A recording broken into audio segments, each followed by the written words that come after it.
Police જાપ્તા સાથે આરોપીને reconstruction માટે લઈ જાય છે અને તે જ સમયે અંધારાનો લાભ લઈ આ આરોપી છે તે પોલીસ પર હથિયાર વડે હુમલો કરે છે અને પોલીસ ઇન્સ્પેક્ટર પાસે રહેલી રિવોલ્વરમાંથી નીકળે છે ગોળીઓ અને આરોપીના પગમાં ધરબી દે છે।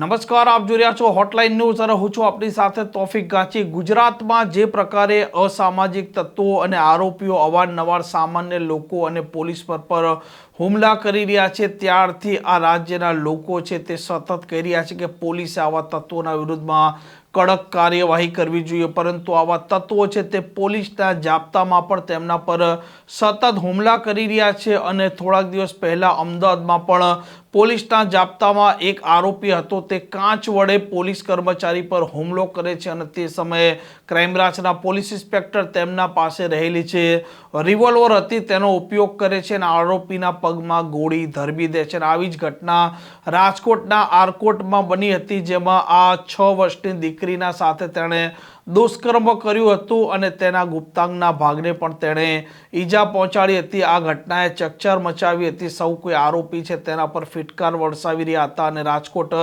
ગ્રામ્યની પોલીસ છે તે વહેલીમાં વહેલી તકે આરોપી રામસિંહ છે તેને દબોચી લે છે અને દબોચ્યા પછી તેને રિમાન્ડ મેળવ્યા પછી ઘટના સ્થળે રિકન્સ્ટ્રક્શન માટે લઈ ગઈ હતી। તે સમયે આરોપી હથિયાર વડે પોલીસ કર્મચારી પર હુમલો કરે છે અને પોલીસ ઇન્સ્પેક્ટર પાસે રહેલી જે રિવોલ્વર હતી તે પોતે નીકાળે છે અને આરોપીના બંને પગમાં એક પછી એક ગોળીઓ ધરબી દે છે। જે પ્રકારે ફાયરિંગની ઘટના બની હતી તે મામલે રાજકોટ ગ્રામ્યના એસપીનું નિવેદન પણ સામે આવ્યું છે।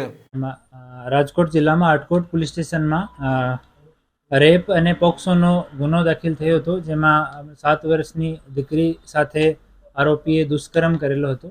આજ નામદાર કોર્ટ સમક્ષ આરોપીને રજૂ કરતા 5 દિવસની પોલીસ કસ્ટડી નામદાર કોર્ટે રજૂ કરી હતી। કસ્ટડી મળ્યા પછી સરકારી પંચો સાથે જો આ ગુનામાં જો વેપન તરીકે સરિયો કામમાં લીધેલો હતો અને અન્ય વસ્તુ આની ડિસ્કવરી કરવા માટે ડિસ્કવરી પંચનામા કરવા માટે સરકારી પંચોની હાજરીમાં ગુનાવાળી જગ્યા અમારા આટકોટ પોલીસ સ્ટેશનના પીઆઈ એલસીબીની ટીમ અને એસઓજીની ટીમ સાથે ત્યાં પંચનામો કરવા માટે ગયા હતા। પંચનામો પૂરો થયા પછી ત્યાં જ પૂરો થતાં જ્યારે પરત આવતા હતા ત્યારે આરોપીએ ભાગવાના ઈરાદાથી પોલીસ ઉપર જાનલેવા હુમલો કર્યો। ત્યાંથી એક લોખંડનો ધારિયાથી અમારી પોલીસ ઉપર હુમલો કરવામાં આવ્યો અને અમારો એક police constable police head constable જો એલસીબીમાં ફરજ બજાવે છે ધર્મેશભાઈ બાવલિયા, એના ઉપર 2 વખત ધારિયાથી હુમલો કરવામાં આવ્યો, જેથી ધર્મેશના હાથ ઉપર અને ચેસ્ટ ઉપર ઈજા થઈ છે અને બીજા કર્મચારીઓ તરફ દોડતા હુમલો કરતા અને સેલ્ફ ડિફેન્સમાં અમારા પોલીસના 2 અધિકારીઓ તરફથી એક રાઉન્ડ જેટલો આને કાબૂ કરવામાં જરૂરી હોય એટલો ફોર્સ યુઝ કરવામાં આવ્યો અને બંને પગમાં એક ગોળી આરોપીને વાગી છે।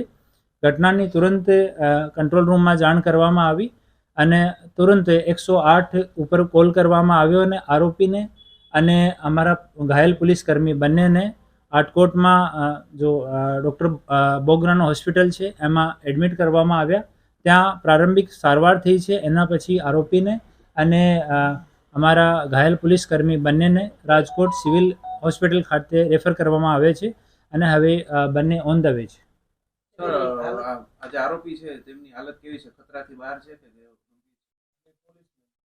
અને બંનેની હાલત સારી છે અને જેટલો આવશ્યક હોય એટલો ફોર્સ યુઝ કરવામાં આવ્યો અને આરંભિક સારવાર ત્યાં કરવામાં આવી છે અને ડિટેલ રિપોર્ટ મેડિકલની એક વખત અહીંયા મેડિકલ એક્ઝામિનેશન થઈ જાય એના પછી જ કહેવામાં આવશે।